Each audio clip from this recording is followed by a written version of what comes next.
बिस्मिल्लाहिर्रहमानिर्रहीम। Supply chain में हम कंसेप्ट, थ्योरीज और जो केस स्टडीज़ हैं उनको देख रहे हैं। तो हमारा जो 5S के बाद नेक्स्ट टॉपिक है वो है वेस्ट। फिर 5S की तरह एक पूरी थ्योरीज है जो कि लीन सिक्स सिग्मा में इम्प्लीमेंट हो रही है। और लीन से मुराद, जैसे आपको पीछे भी बताया था और एक वीडियो ऑलरेडी अवेलेबल है कि लीन और अजाइल प्रोडक्शन क्या होती है। तो लीन होती है कि आप कस्टमाइज प्रोडक्शन करते हैं, आप उतनी प्रोडक्शन करते हैं जितनी ऑर्डर होते हैं। एक्सेस प्रोडक्शन करके नहीं रख लेते कि जी बहुत सारा बना लो, जब ऑर्डर आएगा तो सेल कर देंगे, तो ऐसे नहीं है। तो लीन प्रोडक्शन में जो वेस्ट का कंसेप्ट है उसको देखेंगे। तो वेस्ट 7 तरह की होती है जो टोयोटा कॉर्पोरेशन ने अपने जो थ्योरीज इम्प्लीमेंट की, जो कंसेप्ट इंट्रोड्यूस करवाए थे अपनी प्रोडक्शन के रिलेटेड तो उसमें वेस्ट को उन्होंने 7 तरीकों से डिफाइन किया कि 7 किस्म की वेस्ट होती है। पहले देख लेते हैं कि वेस्ट क्या होती है। वेस्ट से मुराद है ऐसी चीज़ जिसके ऊपर आपके पैसे तो खर्च हो रहे हों लेकिन उसके प्रॉफिट ना हो रहा हो। यानी आपकी कुछ इन्वेस्टमेंट है, वो इन्वेस्टमेंट बाय मनी हो, बाय टाइम हो, बाय रिसोर्सेज हो। यानी आपका कुछ लग रहा है, आप कुछ लगा रहे हैं, लेकिन जब वो लगने के बाद जो चीज़ बन रही है उससे कोई प्रॉफिट नहीं हो रहा, यानी वो सेल नहीं हो रही, उससे कोई इनकम जनरेट नहीं हो रही। तो इसका मतलब जो आपने लगाया वो वेस्ट हो गया। यानी अगर आपने कुछ प्रोसेस किया, कोई आइटम बनाई कुछ, तो उसमें जो भी आपकी पैसे लगे, मेहनत लगी, टाइम लगा, रिसोर्सेज इस्तेमाल हुए, तो वो सब कुछ होने के बाद जब आपने उसको सेल करने के लिए प्रेजेंट किया तो वो सेल नहीं हुई, या अगर हुई तो उस प्राइस के ऊपर नहीं हुई जो कि आपकी नॉर्मल प्राइस थी। तो आपको उसको रिड्यूस करके या उसको कुछ डिस्काउंट करके सेल करना पड़ा। तो फिर आपका वो बिजनेस का पर्पस तो ख़त्म हो गया ना, कि जो प्रॉफिट कमाना था वो ख़त्म हो गया। तो जब आपने सिर्फ वो कॉस्ट चार्ज की कि जी बस इतने पैसे लगे तो इतने दे दें, इसको सेल में उठा के ले जाएं, तो इसका मतलब कि आपका ज़ीरो प्रॉफिट हुआ, तो आप लॉस में हैं। तो अब जो कुछ आपने वो किया वो वेस्ट है। तो वेस्ट से मुराद है कि ऐसी चीज़ जो प्रॉफिटेबल ना हो। तो अब वेस्ट अगर प्रॉफिटेबल नहीं है तो फिर वेस्ट कितनी किस्म की होती है। तो टोयोटा कॉर्पोरेशन ने वेस्ट को 7 किस्म की वेस्ट डिफाइन की कि अगर ये 7 चीज़ें आप कर रहे हैं तो इसका मतलब कि आप वेस्ट प्रोड्यूस कर रहे हैं और इनका कुछ इनकम जनरेट नहीं होगी इनके अगेंस्ट, तो ये नॉन प्रॉफिटेबल एक्टिविटीज़ है। तो आज हम देखते हैं कि उसमें से जो वेस्ट की जो 7 किस्में हैं उसमें फर्स्ट वेस्ट है डिफेक्ट। जब भी कोई डिफेक्ट आएगा, आप जो कुछ भी बना रहे हैं अगर उसमें डिफेक्ट आ गया तो वो चीज़ उतना इनकम जनरेट नहीं कर सकी जो आपकी प्राइस आपने डिसाइड की है। यानी उस प्राइस के ऊपर वो सेल नहीं होगी क्योंकि वो डिफेक्टिव चीज़ है। जैसा कि आपने देखा होगा जो फेयर प्राइस शॉप्स होती हैं तो वहाँ पर कुछ डिफेक्टिव पीस पड़े होते हैं जो आपको आधी कीमत या उससे भी कम कीमत में मिल जाते हैं। तो जो डिफेक्टिव है वो आपको असल प्राइस नहीं देगा। तो डिफेक्ट ऐसी चीज़ है जो वेस्ट में आता है। जैसे ही किसी चीज़ में डिफेक्ट होगा तो उसकी प्राइस कम हो जाएगी या ज़ीरो हो जाएगी, तो वो आपका फिर वेस्ट हो गया। वो आपका रिसोर्सेज, टाइम, मनी, जो कुछ भी उसमें आपने इन्वेस्ट किया वो सब वेस्ट हो गया। तो इसमें टाइम का वेस्ट है, मनी का वेस्ट है, रिसोर्सेज का वेस्ट है और कस्टमर की सेटिस्फेक्शन का भी वेस्ट है कि आपने आपसे कस्टमर जो एक्सपेक्ट कर रहा है, कस्टमर की जो डिमांड है आपसे, वो आपसे उम्मीद रखता है कि आप उसको ये चीज़ प्रेजेंट करेंगे, ये रिजल्ट प्रोवाइड करेंगे। तो जब वो डिफेक्टिव होगी प्रोडक्ट तो इसका मतलब कि कस्टमर की सेटिस्फेक्शन आप पे ख़त्म हो रही है। तो अब ये कस्टमर सेटिस्फेक्शन को मीट करने के लिए आपको ये देखना पड़ेगा कि हम वो चीज़ें प्रोड्यूस करें जो डिफेक्ट एररलेस हो, जिसमें कोई डिफेक्ट ना हो।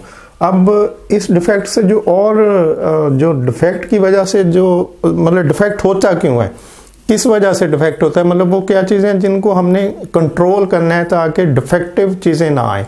यानी जो थ्योरी को इम्प्लीमेंट करने का मसला था कि हम एक ऐसी थ्योरी प्रेजेंट करें जिसमें ज़ीरो वेस्ट हो या मिनिमम वेस्ट हो, तो उस थ्योरी में जो नंबर 1 पॉइंट है वो है डिफेक्ट, कि डिफेक्ट ना आए।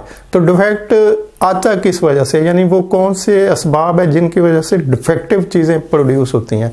तो उनमें नंबर 1 है पुअर क्यूसी। अगर आपका क्वालिटी कंट्रोल का सिस्टम नहीं है, क्वालिटी कंट्रोल के प्रॉपर स्टाफ नहीं है, या वो उतने एजुकेटेड एक्सपीरियंस ट्रेंड नहीं है, तो आपकी चीज़ें डिफेक्टिव प्रोड्यूस होंगी। तो जितने भी क्वालिटी कंट्रोल डिपार्टमेंट इसीलिए होते हैं कि जो कुछ बन रहा है वो उस क्वालिटी का जो कि कस्टमर की रिक्वायर्ड क्वालिटी है, जो कस्टमर डिमांड करता है, आपसे एक्सपेक्ट करता है, तो वो क्वालिटी प्रोड्यूस होनी चाहिए। इसीलिए क्वालिटी कंट्रोल डिपार्टमेंट बनाए जाते हैं। तो अगर आपका क्वालिटी कंट्रोल का डिपार्टमेंट पुअर डिपार्टमेंट है या वो उतनी कंपिटेंसी नहीं रखता, तो वहाँ पे डिफेक्टिव चीज़ें उनकी रेशो ज़्यादा होगी या होगी। तो अगर डिफेक्टिव होगी तो इसका मतलब कि आप अपना टाइम, रिसोर्सेज और कस्टमर सेटिस्फेक्शन और मनी वेस्ट कर रहे हैं। तो डिफेक्ट इज़ ए वेस्ट। और सेकंड है पुअर मशीनरी या पुअर मशीनरी की रिपेयर। अब ये भी होता है कि आप बहुत सारे लोग कुछ सेकंड हैंड मशीनरी लगा लेते हैं। जब भी कोई फैक्ट्री स्टार्ट करते हैं या प्रोडक्शन कुछ करनी हो, तो वो कुछ सेकंड हैंड मशीनरी इंस्टॉल कर लेते हैं, या अगर उनकी फर्स्ट हैंड मशीनरी भी है और वो अपनी लाइफ पूरी कर चुकी है या उसमें कुछ रिपेयरिंग आ गई है, तो वो उस रिपेयरिंग को चीपर सी कॉस्ट पे रिपेयर करवाएंगे कि यार कुछ पैसे बचाओ और ये बस इतना गुजारा दे दे, या कुछ वो झटका स्टाइल कुछ जुगाड़ लगाएंगे कि अच्छा इसको इस तरह से कर लो ताकि रिपेयरिंग की कॉस्ट बच जाए। तो इससे आपकी प्रोडक्शन डिफेक्टिव आनी शुरू हो जाएगी। तो आप एक तरफ वो जो कॉस्ट बचा रहे हैं उसकी रिपेयरिंग पे या उसकी मशीन की जो ओरिजिनल कॉस्ट है उसको बचाने के लिए कोई सेकंड हैंड चीज़ ले रहे हैं, तो उसके बदले में आपको डिफेक्टिव प्रोडक्शन भी मिलेगी जो आपके बिजनेस का लॉस है। और नेक्स्ट है no work manual. No work manual से मुराद है कि आपके पास वो जो प्रोसेस हो रहा है प्रोडक्शन का, जो आप काम कर रहे हैं, उसमें आपके पास कुछ रिटर्न प्रोसीजर नहीं है, कोई एसओपी नहीं है, कोई आपने मैनुअल नहीं बनाया हुआ। वो लोग जो काम कर रहे हैं आपने उनको ट्रेन नहीं किया, आपने उनको सिखाया नहीं कि भाई ये काम इस तरह से करना है। अगर आपकी प्रोडक्शन शेड्यूल है एक मैनुअल के अकॉर्डिंगली कि भाई ये आपकी प्रोडक्शन का मैनुअल है और आपने जो स्टार्ट करना है इस तरह से करना है, एंड करना तो इस तरह से करना, और दरमियान में जितनी प्रोसेस हैं उसके प्रोडक्शन के वो आपने इस तरह से करने हैं, तो ये अकॉर्डिंग टू मैनुअल है, अकॉर्डिंग टू रिटन प्रोसीजर है आपके पास कि इस तरह से इसको करना है। अगर ये चीज़ें नहीं है मैनुअल नहीं है, तो इसका मतलब कि आपकी प्रोडक्शन डिफेक्टिव निकलना शुरू हो जाएगी जो कि वेस्ट है। नेक्स्ट है no process standard. Sorry, no process standard का मतलब कि आपकी प्रोडक्शन स्टैंडर्डाइज नहीं है। स्टैंडर्डाइज से मुराद है कि आपने एक जैसे क्वालिटी के स्टैंडर्ड होते हैं, जैसे 1 किलो का वेट है, तो जितने भी किलो के वेट मार्केट में पड़े होंगे गवर्नमेंट के पास एक स्टैंडर्ड वेट होगा जो 1 किलो का होगा। तो जब भी गवर्नमेंट की कोई इंस्पेक्शन टीम आएगी तो वो जो स्टैंडर्ड वेट होगा उसके पास, वो उस दुकानदार की जो वेइंग स्केल है या तकड़ी है जिसमें वो वज़न करता है, तो वो अपना जो स्टैंडर्ड वेट है वो उसमें रखेंगे और दूसरी साइड पे उस दुकानदार का वेट रखेंगे कि क्या दोनों इक्वल है। तो ये जो इसको स्टैंडर्डाइज कहते हैं। तो आपके पास एक स्टैंडर्ड होना चाहिए कि हम जो प्रोड्यूस कर रहे हैं, जो मैन्युफैक्चरिंग हो रही है, ये उसका स्टैंडर्ड है, और उसके बाद जो चीज़ें निकलती हैं बन के, क्या वो अकॉर्डिंगली उस स्टैंडर्ड के मुताबिक है। जैसे अगर आप फिज़िकल कुछ उसकी क्वालिटी चेक कर रहे हैं, तो आपके पास एक स्टैंडर्ड चीज़ होगी और एक वो जो प्रोडक्शन से निकल के आई है। तो अब आपने दोनों को मैच किया कि क्या जो स्टैंडर्ड है और जो बन के आया क्या ये दोनों मैच कर रहे हैं, तो ये स्टैंडर्ड है। तो अगर आपके पास ऑलरेडी कुछ स्टैंडर्डाइज आपने कुछ किया हुआ है कि ये जो गाड़ी टोयोटा ने बनाई है ये स्टैंडर्ड गाड़ी है, इसको साइड पे खड़ा कर दो, अब जितनी बनेंगी वो इसी तरह की बनेंगी। तो जब वो बन के आएंगी गाड़ियाँ, तो वो उससे चेक करेंगे कि स्टैंडर्ड गाड़ी में और इसमें कोई फ़र्क तो नहीं है। अगर फ़र्क है तो ये वेस्ट है। तो इसका मतलब वेस्ट का मतलब कि आपने वही मनी, रिसोर्सेज, टाइम और अपनी रेपुटेशन को ज़ाया कर दिया। नेक्स्ट है no understanding of customer needs.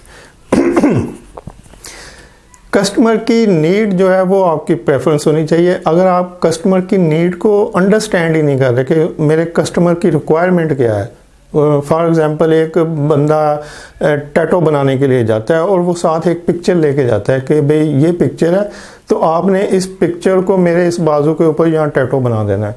तो अब वो जो आर्टिस्ट है जिसने उस पिक्चर को उसके बाजू पे नकल करना है, तो अगर उसकी उतनी कॉम्पिटेंसी नहीं है तो वो सेम पिक्चर नहीं बना सकेगा, वो उसमें कुछ गलत कर देगा। तो अब उसको ये अंडरस्टैंड करना चाहिए आर्टिस्ट को कि जो पिक्चर मुझे दी गई है क्या मैं उसको अंडरस्टैंड कर रहा हूँ, क्या मुझे समझ आ रही है कि मुझे इसको किस तरह से बनाना है और ये क्या चीज़ है।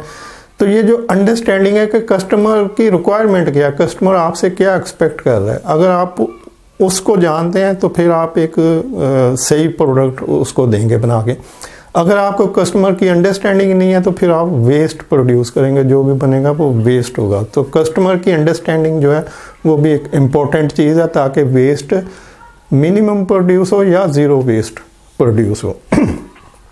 और लास्ट है inaccurate inventory levels. Inaccurate inventory से माल है कि आप जो एक्चुअल रिक्वायर्ड है आपको इन्वेंट्री उस प्रोडक्शन के लिए, आपने कुछ और ही रखा हुआ है। फॉर एग्जांपल आज एक फिलिंग होनी है 1 लीटर बॉटल की, और जब सारा प्रोडक्शन तैयार हो जाती है और फिलिंग होना शुरू होती है तो पता लगता है कि जी वो तो 75 ml की बोतलें पड़ी हैं, स्टॉक में इन्वेंट्री में 1 लीटर की बोतल ही नहीं है।